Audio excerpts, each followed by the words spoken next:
Sur le terrain, nous sommes en train de mobiliser nos frères et puis nos sœurs qui travaillent au niveau du barrage. On fait des petites cotisations. Et ce que nous on peut préparer, arranger, nous aussi on va essayer de renforcer ce travail. Il ne faut pas que le barrage va remporter tout. Concrètement, nous on a cotisé l'argent et on a payé des cailloux sauvages. On a payé au moins 3 tonnes de ciment. Et on a appelé les maçons. Vous voyez le digue qui veut casser là. On a appelé les maçons et puis ils sont partis arranger ça un peu. En juillet 2013, ils ont connu une rupture de la digue. Et on a été agréablement surpris quand on est venu pour essayer de voir comment on peut les accompagner techniquement, de constater qu'ils se sont mobilisés. Même les frères qui ne sont pas résidents ici, qui sont ailleurs, chacun a donné quelque chose pour pouvoir permettre à ceux qui sont sur place là, de travailler et de remettre la digue en place. Et donc c'est pour ça qu'on les cite comme un CIE exemplaire. Et il y a certains CIE qui ont du mal à décoller, qui viennent auprès d'eux pour comprendre comment est-ce qu'ils arrivent à vraiment avoir cette fermeté-là pour faire fonctionner leur comité d'usagers d'eau pour qu'à chaque fois, ils puissent avoir de l'argent dans leurs caisses.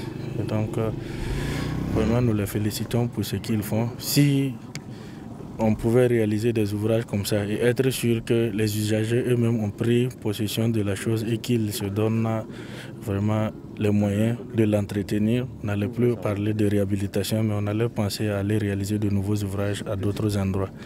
Nous sommes une structure qui accompagne les comités d'usagers de l'eau. Donc, à ce titre, à Konyudu, nous avons pu mener des activités de sensibilisation. Et cette saison même, nous avons mené des séances de théâtre forum, dont une a été organisée ici. Nous avons parlé donc du respect de la bande de servitude. Donc là également, nous avons même essayé de planter une haie vive pour essayer donc de sensibiliser la population à travailler après donc cette bande-là. Le barrage, vraiment, ça nous donne beaucoup de choses. Si vous êtes arrivé dans le village, vous voyez que les jeunes ne vont pas dans les sites miniers, ils ont des manteaux, ils sont en train de construire des maisons, il y a des commerçants.